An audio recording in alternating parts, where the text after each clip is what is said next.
The spiritual meaning of the new moon is the subject we're going to speak about. It's dedicated in loving memory of Lori Kay, who was torn away from us this last day of Passover.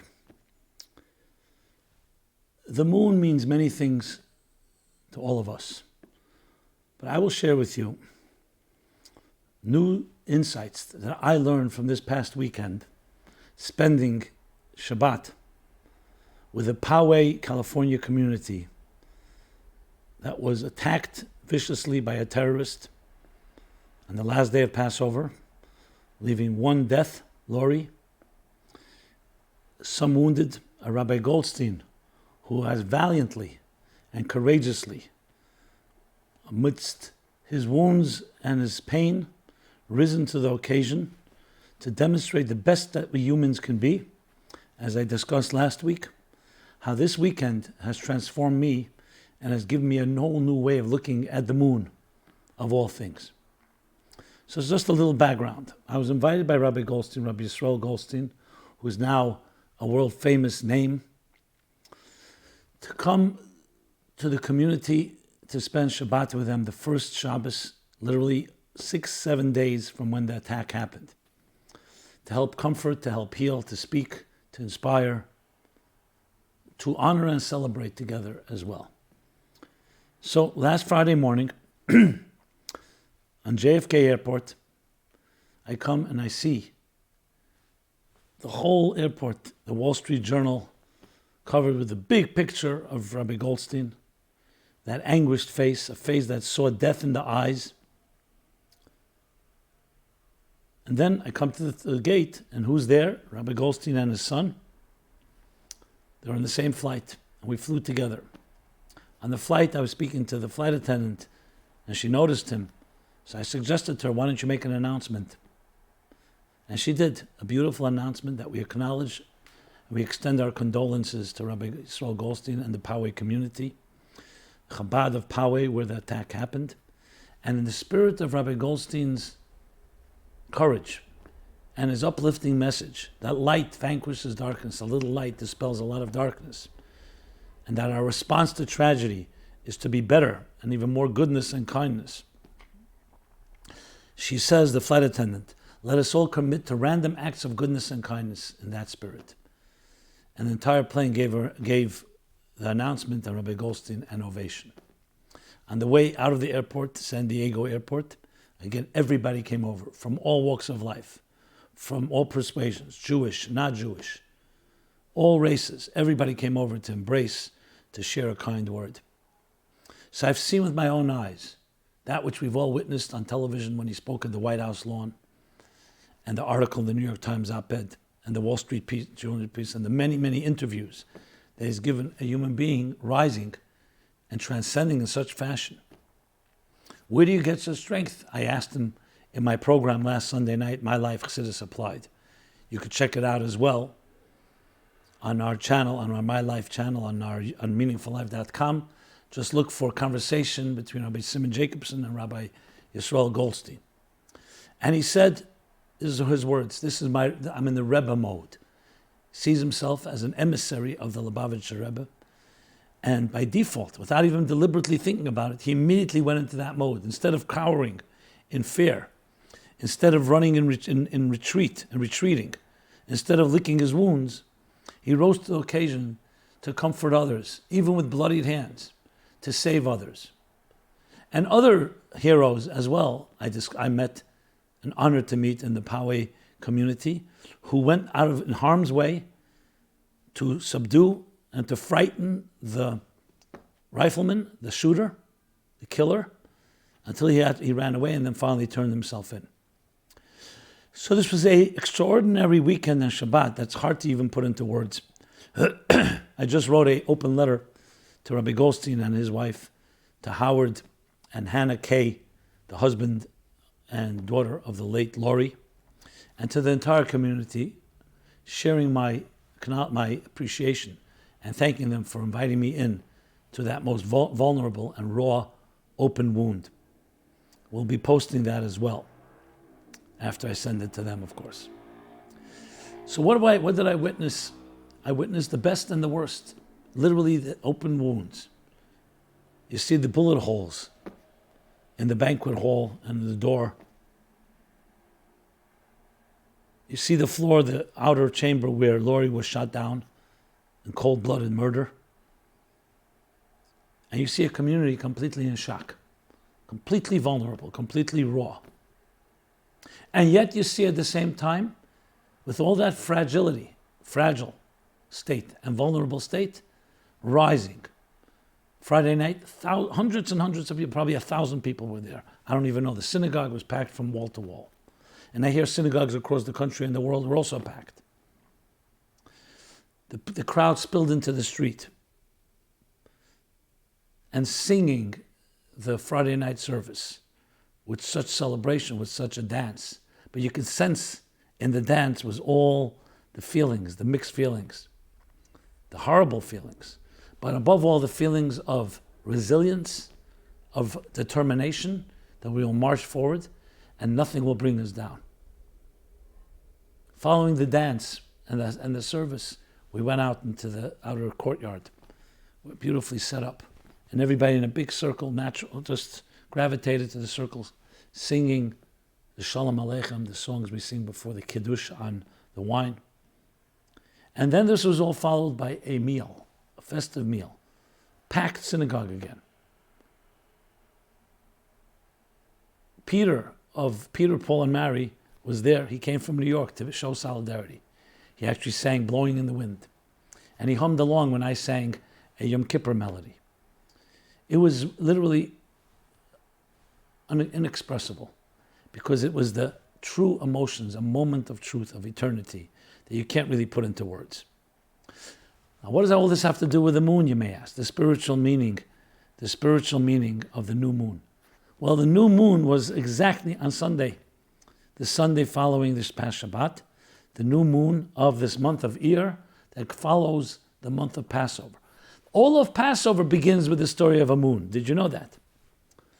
When God tells Moses, after the 200 years of bitter exile and bondage, Egyptian bondage, and God says to Moses, go redeem the people, spoke to Pharaoh. Finally the day comes. And when is it? On the first day of Nisan, exactly a month, the new month of Nisan. And God speaks to Moses, and the Torah tells us, HaChodesh hazeh lachem. This shall be your new moon, your new month. But HaChodesh, the word Chodesh for month also means renewal. This will be your renewal. Because exactly in 2 weeks from now, on the full moon of this new moon, the people will be redeemed. They will leave this God-forsaken place and march toward Sinai and then toward the promised land. So it all begins with the story of a moon. I've often wondered, what did Moses see exactly? The same moon that we look at right now, Moses looked at then, and throughout history this moon has been with us, the same moon. Well, he saw in the new moon the secret of renewal. What is the secret of renewal? That right about when the moon is about to go extinct and extinguish, disappear, because of its angle to the earth, it's reborn again, a speck, a glimmer, but then it begins to grow. And then the first cycle, the first quarter and the second quarter, the full moon, and it continues to wax. And then it wanes. It wanes, and then is reborn again. And that's what God was telling Moses, that the moon is the story of renewal. So when we're hearing the new moon that came right after the last day of Passover of redemption, of that full moon of Passover, comes the end of the moon, because already then it's already the end of the month. And the moon is waning, and it waned in a very profound way. It disappeared. And for the Poway community, it disappeared in a very literal way. A beautiful soul, a woman, an activist, beloved by the entire community, literally was extinguished from this world. Was ripped away, torn away.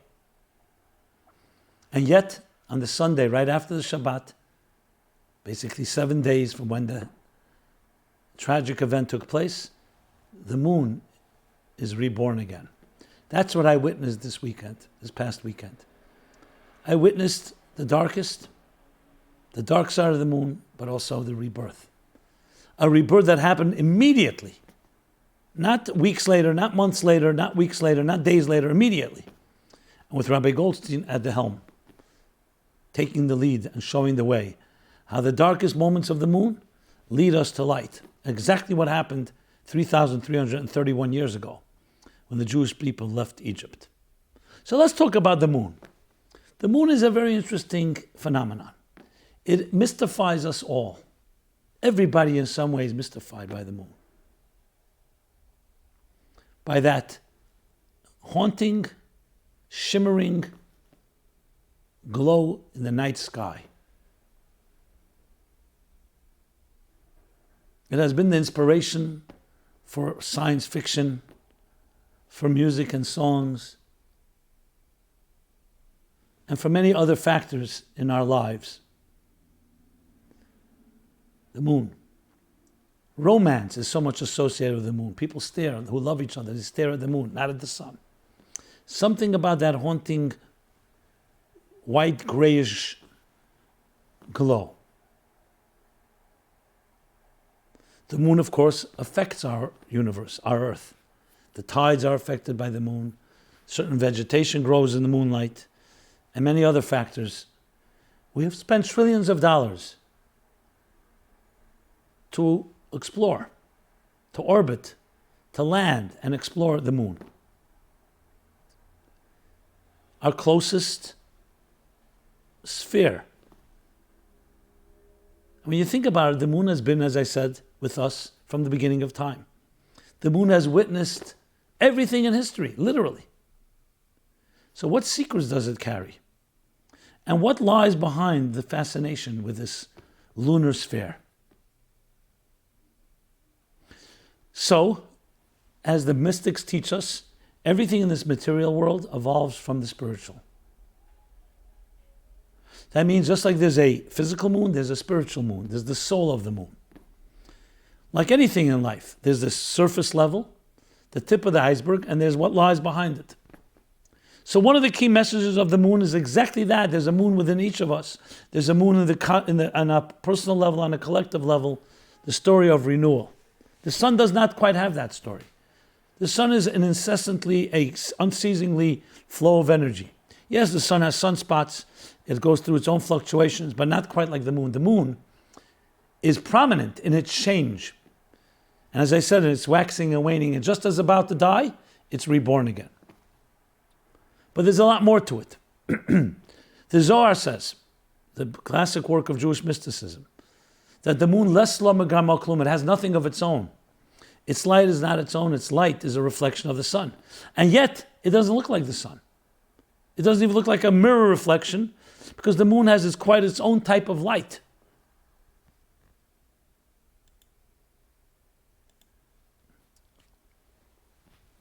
So that's another element. In the Kabbalistic language, the moon is malchut. Malchut is dignity. It has everything, but it has nothing. Nothing of its own. It recognizes that it's a channel to channel higher energies than its own. The ultimate symbol of humility. And therein also lies its power. What else do we know about the moon on the spiritual side? We knew that the moon is also reflective of the Jewish nation, which is compared to the small luminary. So Jacob is called the small one. David is called the small one, and the Jewish people are called small. Small, again, in their humility. So in size and in number, they may be small, but in intensity and in quality, they are enormous. All this comes together when we look at this physical moon. It is a reflection of our lives. Our lives are never an equilibrium that just moves smoothly like on a plane. It's constantly going through cycles, like the lunar cycles. We wax and we wane. We have ups and downs, twists and turns. And then there are moments when we feel all is hopeless. But we see it through rebirth, renewal. Now, some of us experience this in our lifetimes. Now we've witnessed it, and I personally witnessed it this past weekend in Poway. This whole paradox, the dance of darkness and light. of diminishment and growth, of pain and suffering, in greatness and virtue and nobility that emerges specifically from such dark times. Now, many of us succumb and we surrender and we become victims of our circumstances. The story of the moon is to tell us never to become a victim. You may go through shifts, you may go through cycles, you may even seem to disappear, but you have not really disappeared. And what was the Haftorah that we read on Shabbat? We read about the new moon. Because whenever Shabbat comes right before Rosh Chodesh, the new moon, which means on Sunday, is the new month, the new moon. So the Shabbat, the day before, we read a Haftarah called Mocher Chodesh. Tomorrow will be the new moon. Jonathan says to King David. King David was then was then running for his life from King Saul, who wanted to kill him. Again, almost murdered. And what does Jonathan say to David? He says that tomorrow will be the Rosh Chodesh party at my father's table. His father was King Saul. You will be missed, or you will be remembered, because your seat will be empty. So my father will ask about you, and I will try then to evoke mercy of fond memories, of past memories in my father's mind. Because your seat is empty, you will be remembered. When your seat is full, someone sitting there, we can take it for granted. Well, on a very personal level, on a very tragic and horrific level, Lori's seat was empty this Shabbat in synagogue. Her seat was vacant as well in her home and family, and vacant from the community. And yet she was remembered. The vacancy evoked, I don't know how many good deeds. I hear over 1 million people went to synagogue this past Friday night. Who knows how many lights of candle, Shabbat lights and candles were lit. How much tefillin was donned on Friday, not on Shabbat, and during the week. How many other good deeds have been born out of what? Of an emptiness, a vacancy. I was looking at the bullet hole, right through the door. One bigger one, one smaller one. One that the bullet went so powerful, it went all the way to the other end of the banquet hall, which is probably, I would say, 100 yards. That's how powerful the shot was. And the rabbi tells me he was standing right there. When the gunman shot at him, he ended up taking one index finger and wounding the other. You see the blue bandages. And with those bandages, he is demonstrating and sanctifying God's name. He points and says, here's an index finger that I will not have any longer, but I'll remember God's omnipresence. Tell me if that's not darkness and light all coming together. The moment of a new moon, the sanctity of a new moon, which is why we bless it, which is why we sanctify it. Kiddush Halavon it's called. And we bless it. Why are we blessing it? Because we're not just blessing a moon that God gave us a moon and it's reborn. It was blessing that we are of rebirth in our lives. You need some hope. Wherever you may be, go outside. Go outside and look up into the sky as Moses did 3,331 years ago. And as we all did this past Sunday. And look, you may not see much, but then look the next night and you'll start seeing a glimmer. And then it will grow. That's the story of your life, the moon within you. So what stories, what stories, what memories, what experiences has the moon witnessed? It's witnessed everything, the best in mankind and the worst. It witnessed the Holocaust, and it witnessed the heroism. It witnessed the bondage in Egypt. And when we were enslaved or oppressed by other nations, it witnessed every inhumanity that man has perpetrated on man, every death, every murder. And it continues to witness it. But it's also witness to rebirth. So when we look at the moon, we have to look at the entire story, not just the half of the month, not just half the story, the entire story. Unbelievable lessons. You don't have to buy a book. You don't have to watch a movie. You don't need to hear a lecture. Just go out and look at the natural moon and think about the moon. What has it seen in history? Everything. And it's still standing with us to remind us as a real witness that no matter what happens, I will be reborn and so will you. I don't know if there's a more powerful lesson in life. If someone were to ask you, what do you want in life? Some people say, I want a perfect life, no pain. That's not realistic. No. But you know what you can ask for? That no matter what I go through, never take away my hope. Never take away my belief, my faith, my optimism that there's a light at the end of the tunnel. That with all the darkness, the moon will be reborn again. That's what we ask for. To hold on to that conviction and to that hope. Imagine life without hope. Yeah, can you get by without making mistakes for a short while? But we're all going to have setbacks. We'll all make our transgress. We'll all make our mistakes. The question is, what happens after that? Will you remain scarred and wounded and limp and wallow in self-pity and licking your own wounds? Or will you rise to the occasion? And the moon tells us exactly the lesson. That no matter where in the month it is, when it's a bright and light, great. But even when it's waning, and even when it's about to die, it's reborn again. Now, how does one have the strength and presence to reach that? People say, you know what? It's hard for me. When things are going well, I like it. When things are not going well, yes, I become bitter and broken, and I don't have the strength. Where did this Rabbi Jacobson get the strength? So let's go to the emissary, back to the emissary. It comes from the humility of the moon that it recognizes rebirth. Because when you're completely consumed with self and ego, then your comforts are all that matter. Self-interest. But when you're saturated with humility, and then something happens that may be a negative, your humility doesn't allow that negative experience to become your total identity. It happened to you, but that does not become you. Because the you has that type of humility. It has a selflessness. You've suspended yourself. The more self you are, the more the things that happen to that self become so prominent and dominant and all-consuming. The less you are, which means the less consumed you are with the self and the ego and your own consciousness, the more you're able to be resilient. And the more you can buffer many difficult things.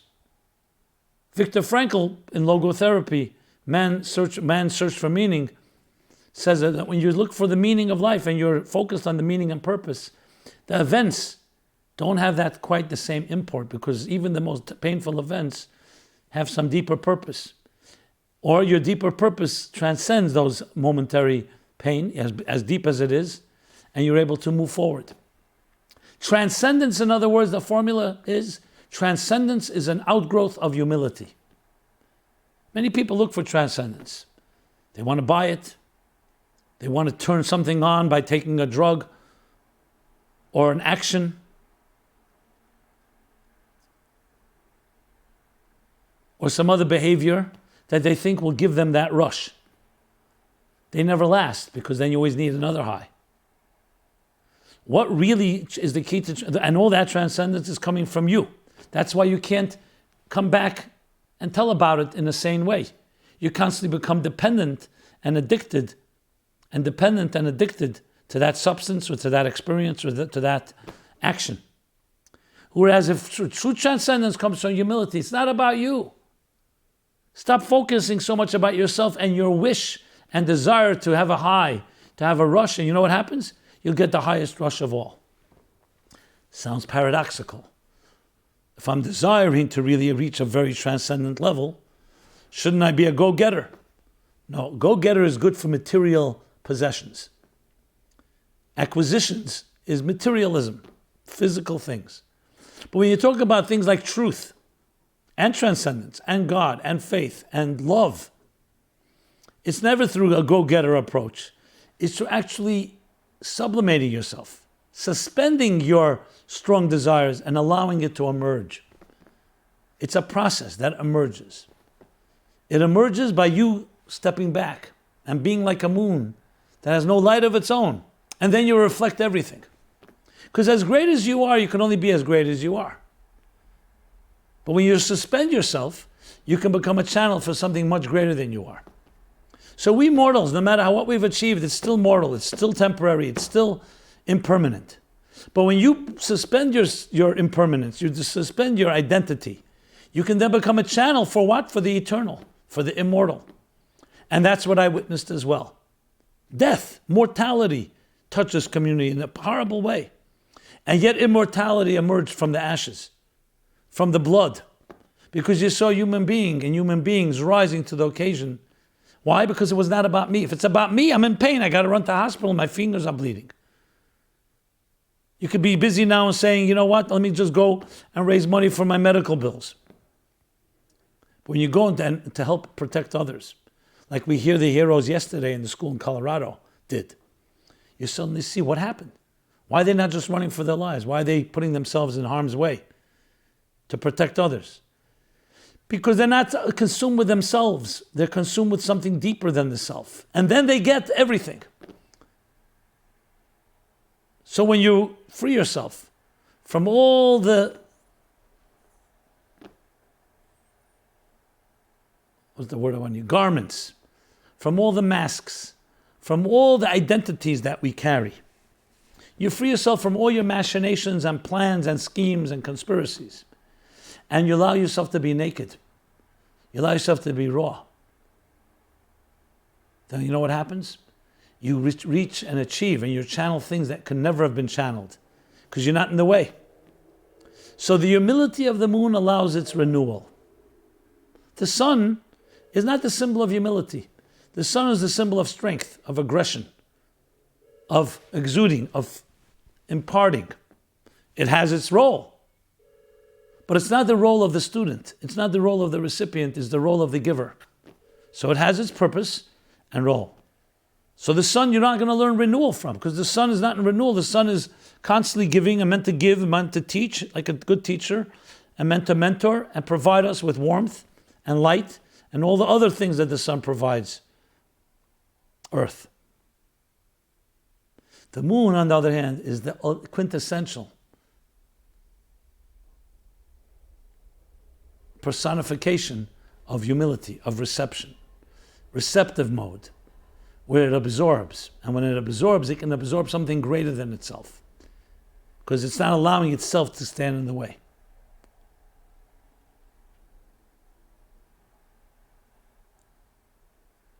And we both have the sun and the moon within us. But here, of course, we're focusing on the moon because of the renewal. The moon deals with the pains, but also the joys of life. It deals with the downs, but also the ups. With the waning, but also with the waxing. With the diminishment, but also with the rebirth. With an empty and vacant chair, a vacant moon, an empty moon, a dark side of the moon. But then a rebirth, a remembering that comes directly an outgrowth of the vacancy, of the void, of the vacuum. And in life we have all these cycles in our own personal lives. So one of the tremendous lessons is be a moon. Be a recipient. Learn how to listen. Learn how to absorb. You'll grow. You may be a very smart person. You may be very capable, very accomplished, achieved many things. But that's what you are today. You want to grow. You need to open your identity and say, you know what? As much as I've learned, there's more to learn. You'll see truly intelligent people have a curiosity like a child, but they know so much. But they're not consumed and deceived by their own and overwhelmed by their own knowledge. They're always learning something new from everybody and from everything. They're in the absorption mode. They're in the lunar mode. So the lunar expedition that we are on now, sending out a lunar probe to explore, is to explore the lunar energy within each of us. That's one of those. The lunar energy is the one that's mostly overlooked in our lives. Solar energy people identify with. Aggressive, powerful, giving off light. Each of us is doing it in our own way. Lunar energy is underestimated and underappreciated. It is the power to listen and know that listening can be more powerful than speaking. It's the power to absorb and know that absorption can be greater than exuding. It's the power of being in a mode where identity and ego are shed on the side. And that brings the most powerful identity of a higher consciousness. Only possible because you have shed your skin, you have shed your layers, you have shed your perspective. It allows in new perspectives. All innovation, all growth will come when the previous identity, the previous state of being is suspended or put aside. That's the lesson in life. Sometimes, unfortunately, it takes tragedy and loss to discover that. As the loss in Poway, as now the losses in Colorado. And unfortunately, in the past months, we've heard more than we need to hear. There have been more pain than we need and deserve. Our goal now is to take that pain, to take that darkness and turn it into such a force of unprecedented revolution of goodness and kindness that it will flood the world and drown out the sound of the bullets and the sound of anger and of hate and of indiscriminate anti-Semitism, racism, and all forms of hatred to other human beings that are not like yourself, which also comes from the selfishness and the self-absorption of your own way of looking at things. To suspend ourselves and become moons that reflect a far, far greater light and bring that light into the world. That's what we have to do now. And we believe firmly that if you do enough of those good deeds and enough of light, it will ultimately vanquish the darkness, where there no longer will be pain and tears and loss. A world that will bask completely in lightness and goodness and kindness. And it's up to us, each one of us who's heard this story, who's read about it, who's been inspired by it, has a responsibility. The responsibility is, what are you going to do with it? What are you going to do with your arms and legs, with your fingers, with your mouth, with your mind and heart? You're going to be self-absorbed, or you're going to allow yourself to be a moon, a humble moon, spreading light everywhere you go, and therefore also achieving transcendence in the deepest possible fashion. So the spiritual meaning of the new moon, renewal via humility, is a lesson in every aspect of life.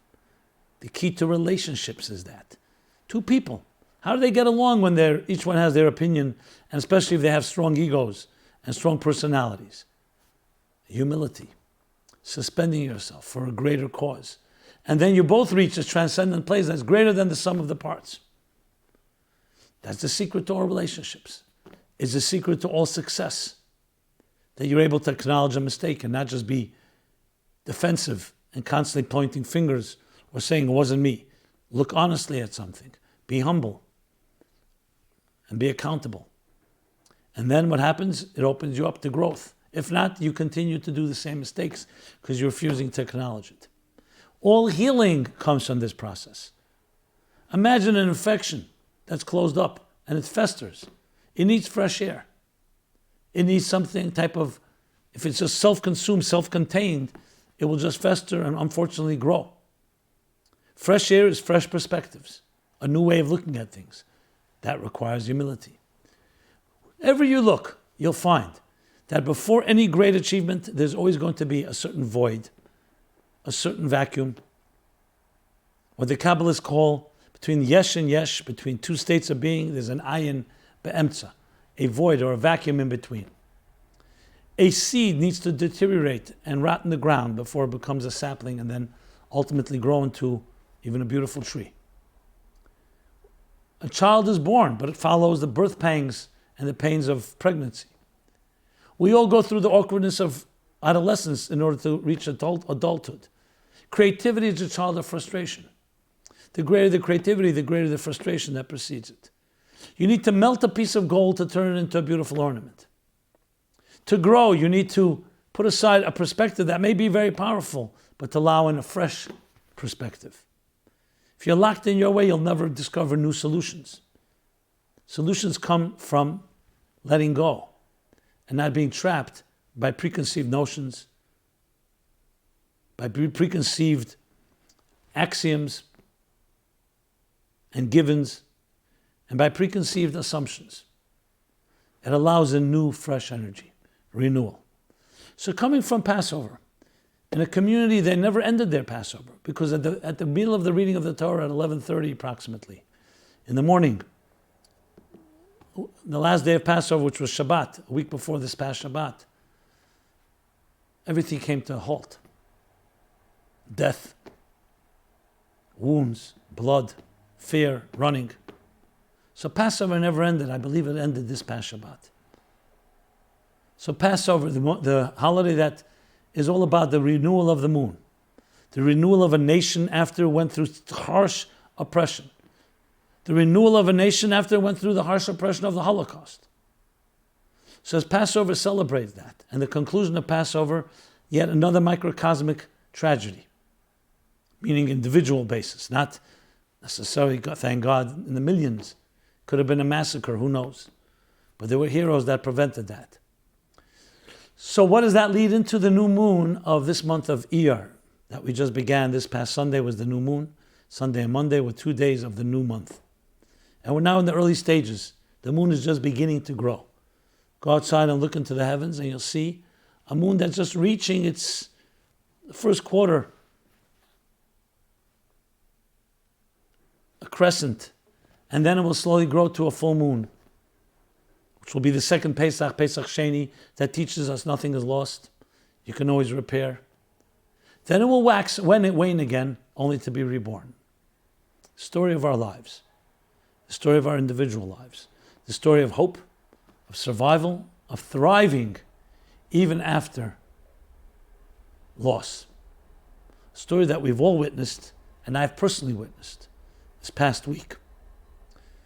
The goal here now is make sure the story does not end. Which part of the story? The story of hope does not end. That the only thing that ends is the pain and the loss. But what continues on is what it gave birth to.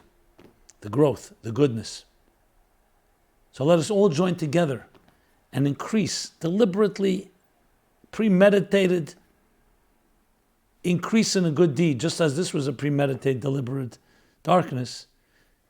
Do something good every day. Document it. Share with others. Create a ripple effect, a viral effect. We can do it. Shortly we will be hearing from Rabbi Goldstein some initiatives that he's taking to make sure that this momentum continues, that this tragedy ends, but it gives birth, as I said, to a perpetual impact on all of us in a good way. Please join us at the Meaningful Life Center. Partner with us. Share these good words with people. When you see someone that may be a little quiet or lonely, you never know, share a good word, kind word, show support. Let us not be such self-contained, selfish creatures that only think about ourselves. Show some compassion. Make an effort. Show that you care. That you care. Imagine if each one of us take a moment every day to do that. How much goodness and kindness and light and energy, positive energy, will enter the sphere of this world. And if you need a reminder, look up into the sky, look at the moon. And as the moon winks to us, wink back and say, we've taken your lesson. We've learned your lesson. You've been with us since the beginning of time. And I get what you're saying to me. That after every pain, there is growth. That as even when it wanes, it will be reborn again. There is rebirth, always. The moon remains this type of silent witness, but also silent motivator. It's a silent cheerleader in a way, reminding us of all the darkness, but also all the light that came out of the darkness. Reminding us both personally and collectively. So may the community and Chabad of Poway and the entire Poway community be consoled, be strong. Howard and Hannah, Rabbi Goldstein, Dvori Goldstein, and all the family and friends and community that I got to know and became part of. May you thrive, may you grow, may you prosper. May you take the energy of all this loss and all the shock, not just heal from it, but create new and unprecedented forces of good in this world. And may each of us feel that we're part of one organism. We're part of one unit. We're not separate entities. When one part of the organism hurts, all of us hurt. When one is ripped away, all of us are affected. And when we strengthen one part, the rest of it also gets strengthened. Perhaps we'll merit, I won't say perhaps, we definitely, certainly will merit, that if each of us does our part and we create and use technology to reach millions, if not billions of trillions, billions of people, we'll ultimately, yes, achieve the goal, the destination of it all, a world that becomes a divine home and a divine garden. This has been Simon Jacobson speaking about the moon, speaking about events in our times, and welcoming you all, and inviting you all to participate, to partner. This is the mission of the Meaningful Life Center. MeaningfulLife.com, a full array of resources. Take advantage, share, comment, suggest. We're in this together. Thank you very much. We're here every Wednesday, 8:30, and all these programs are archived. You can download them as podcasts, MP3s, and on all the platforms that are possibly out there. Be blessed and be well.